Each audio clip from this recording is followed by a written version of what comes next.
This film is intended for eye surgeons for training and education purposes. Viewer discretion is strongly recommended.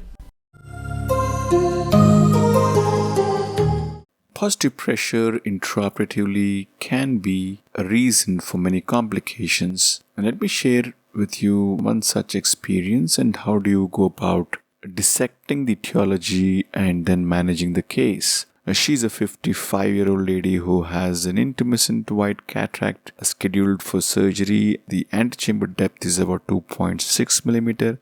Not a very shallow antechamber, but definitely the lens is swollen and we can see these swollen lens fibers. I'm not expecting any major difficulty during rhexis, but I had an intraoperative surprise. After doing 2 side ports, I'm trying to inject the trypan blue dye under the air bubble.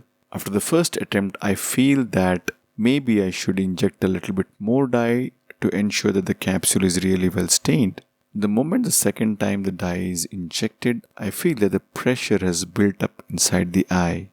Now is the time to irrigate the BSS out. I'm going in with my BSS cannula, just trying to irrigate the dye out. At this point, I'm finding it difficult to negotiate my cannula inside. The iris is trying to come out and it looks like there is some amount of positive pressure. At the same time, I feel that the cornea has become a little bit hazy, suggestive again of a raised pressure. So I go in and depress the wound before irrigating. So just trying to go through the other side port as well. I'm just trying to push on the posterior fluid and inject. And at this stage, I feel some of the dye from behind the iris also comes out. So I felt that maybe the dye which had gone behind the iris was the reason why the pressure had built up and you should do well.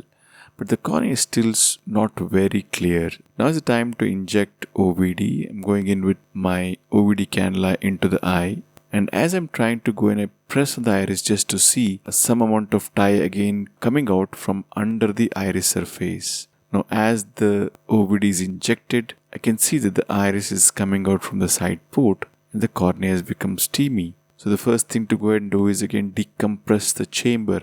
I'm just decompressing the chamber, letting the excessive OVD come out, and then naturally the iris goes in. So remember, whenever we have a situation where the iris is trying to come out, before attempting to maneuver the iris back, it's important to decompress the antechamber first, then maneuver the iris back in. Now with the iris having settled, now is the time to perform the main incision.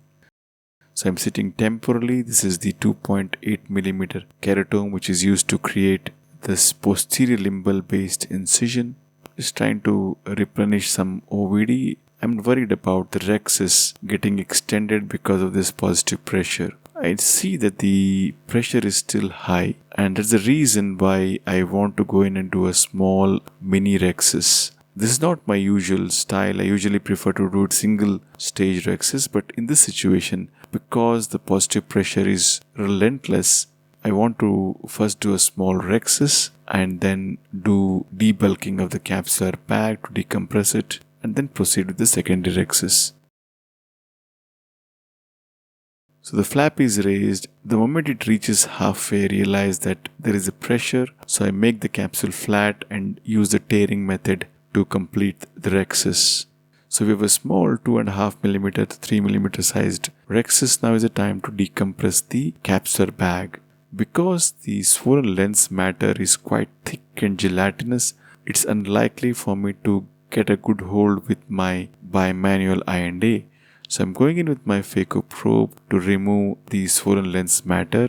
It's imperative that we remove the swollen lens matter before attempting the secondary enlargement of the rhexis. So the central part of the epinucleus is debulked, but the peripheral part of the swollen cortex remains as it is. So to aid some loosening, I'm introducing my second instrument and then trying to rotate the nucleus, hoping that this would ensure that the swollen lens matter near the quid of the bag comes out. So rotating the nucleus also is not very easy. Come back. Now at this stage, it's important to realize that the intracapsular pressure is not released yet. So it is still a lot of swollen lens matter to be aspirated out. So before doing a second enlargement, you have to decompress the bag. Now, because I was unable to rotate the nucleus and loosen the matter, so I thought it's better to reach the peripheral part of the cortex with the instrument itself. So I'm swapped my phaco instrument to the bimanual I&A. So with the aspiration probe, I'm going inside the equator of the capsular bag and then trying to negotiate or cheese out the swollen lens matter. The problem with using the bimanual I&A is that the port size is very small. It would be 0.3 millimeter, and that would not engage the thick swollen epinuclear or cortical matter. So I could remove some cortex, but it is still not complete enough for me to venture into second enlargement. The pressure is still relentless, it is still high. What are the common explanations for raised pressure in this eye? Number one, first time the fluid which has gone behind the iris, which could be the trypan blue or the irrigating BSS, that has caused an pressure rise in the initial part. Now I'm not sure what it is because we've tried to negotiate all the fluid from behind the iris, but still the pressure is relentless. So at this stage, second etiology of this raised pressure, that is fluid misdirection, has to be thought. The fluid would have gone across the Berger space that would have caused the raised pressure, and that's the reason why the antechamber is shallowing and the iris is collapsing out. Now how do we deal with this? Now in the meanwhile, the pupil has come down, the visualization is compromised. So should I proceed with rhexis or should I do something else now? So at this stage, I want to see well. It's mandatory that is the basic principle of surgery. So I need to take care of the pupil. So I thought, let me use the intracameral mydriatic agent, the phenocaine, and try whether the pupil helps. If it doesn't, then maybe I have to resort to iris hooks. So I'm putting in OVD. I'm using 0.3 ml of phenocaine. I'm just injecting on the surface of the iris itself and waiting for the pupil to dilate. So eventually the pupil dilates. That's a good thing. Now again back to debulking of the lens. So I go in with my phaco tip and trying to aspirate some of the cortical matter. It is better now. The bag seems to be reasonably decompressed. Now is the time to enlarge the rhexis. So I need to refill my chamber. Mind you, I'm going to place the cannula in the peripheral part of the chamber, not in the center where the capsular opening is. So I don't want the OVD to go inside the capsular bag. So once the OVD placed, I need to go ahead and do the extension. Micro scissors is used to give a tangential cut from the side port, and now I need to go in with my forceps to enlarge it. The moment I tried to grab it from the main incision, there is a hint that the rhexis could extend peripherally towards the incision and towards the equator. So I thought, I paused in for a moment, reintroduced the OVD, and then went in through my right side port using a micro forceps. So I'm using the micro forceps to complete the rhexis, but unfortunately as the tear comes nearer the side port incision through which the forceps is involved, the hub of the forceps tip just gets entangled in the wound and I'm not negotiate or move the forceps around. And this forces me to somehow come out, and this results in the chamber shallowing. And the flap is now hinting to go towards the peripheral part. And the thin overlying flap is also trying to come near the side port incision. So in this moment, I inject OVD through the main incision just to ensure that the flap gets back into the antechamber.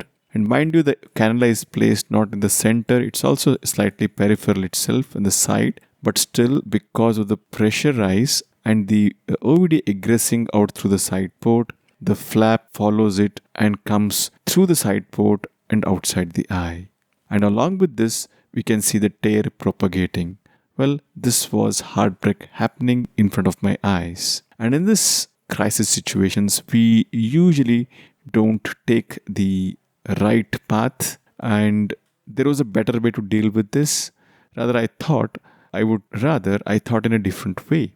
I thought I'll just cut the flap with the scissors so that it's easier for me to pull the rest of the flap inside the antechamber. And in the process of cutting the flap, unfortunately, the scissors doesn't cut. Rather than it just tugs. And this little pressure is good enough for the tear to propagate all the way out. I take another scissors to cut the flap, but I'm still hopeful that I can salvage the rhexis. So I change the port from which I'm attempting to salvage the rhexis.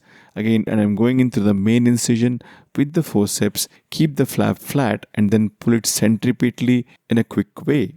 And I could still salvage the rhexis because it had not gone beyond the equator. On the hindsight, if I had a second chance, I would have dealt with such a situation in a different way, and that will be discussed in the summary. I need to enlarge the rhexis margin again. So scissors is used to make a tangential snip here, and then I'm going to use the forceps, catch hold of the flap and make a slightly bigger rhexis in this quadrant. So eventually I could manage to pull off somehow, and it's a very tricky situation. We had a couple of unexpected surprises, but eventually we have a decent sized regular capsule opening, although a little bit eccentric. Rest of the nucleus management is standard.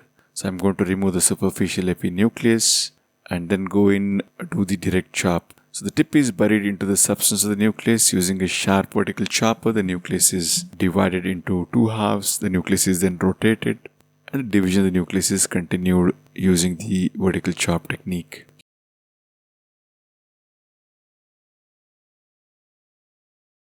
Eventually we have about 6 fragments, and each of them is then pulled out of the bag and then emulsified. The planned intraocular lens is placed in, that's it, the case is done.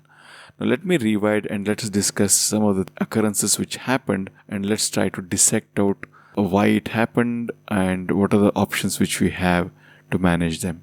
The first thing, so why did the pressure build up in the first place? So number one, this is a case where a peribulbar block was given, and probably the massage which was given later on to soften the eye was not enough. So inherently when I entered, the eye was still not very soft. Number two, the first time when we injected the dye, if it gets under the iris, that itself will cause sort of a pupillary block and then raise the pressure. The antechamber becomes shallow, and then navigating itself becomes an issue. In these swollen cortex, the trapped fluid behind the iris and the anterocapsule might find it difficult to escape out. This is not so common in eyes which have got a very deep chamber. There is little bit more space between the iris and the anterolens capsule. In situations where there is already a compromise in the space, so this can happen. The fluid which is trapped behind the iris and the lens was causing the initial problem. Then we went ahead and irrigated the antechamber, refilled the chamber with OVD. Again, the pressure was there, but it was momentarily relieved. Now, during rhexis, again, I felt that the positive pressure was relentless. So, do a small rhexis and trying to decompress the bag. When you try to decompress the bag, again, the iris starts to prolapse out to the two side port incisions, again suggesting that the pressure is relentless. At this stage, since the pupil has come down, we use phenocaine to dilate the pupil. Hopefully, this is going to help us to relieve the sort of a pupillary block which has happened, but immediately the pressure still was high. So the solution for this would be just to wait. Many times the fluid would have gone across into the Berger space, causing the fluid misdirection. So in this case, two etiologies. One, the fluid behind the iris, and second, fluid behind the lens in the Berger space. When we have a situation where the vagus ligament is compromised and the zonules are not great, there's a loss of zonular barrier, we can always have the fluid go across into the Berger space. In either situations, the solution is keep decompressing the antechamber. Eventually, the fluid which is under the iris or fluid in the Berger space flows out and makes the eye soft. These are situations where, if you're convinced that it is just a fluid misdirection, just waiting for a couple of minutes and decompressing the antechamber will usually resolve the issue, and the chamber then can be reinflated with the OVD and the surgery performed. The third, more drastic option always would be go and do a pass-planar tap for fluid misdirection, which I would not recommend in most case scenarios unless and until the situation is very relentless and severe. Whenever you have a situation like this, where immediately after putting dye or just washing it, you have the eyeball becoming harder, don't panic. Just try to decompress the antechamber, ensure that the fluid behind the iris is let out, wait for a couple of minutes. Usually things get sorted out, even if there is some amount of fluid misdirection. And once it is done, you have to strategically plan to manage. So in this case, because of the raised positive pressure, I did a 2-stage rhexis, and it's one of the reasons why I could somehow manage to salvage the rhexis from running away. The alternative way to deal with this would have been, if I had a second chance, first push in the OVD and use the other side port to perform the rescue maneuver rather than going in and trying to cut this flap. So if I'd chosen the second side port as the opposite side port, things would have been much more easier and I would have been successfully able to retrieve back the rhexis. So that was it. Thank you for watching and hope you found this helpful.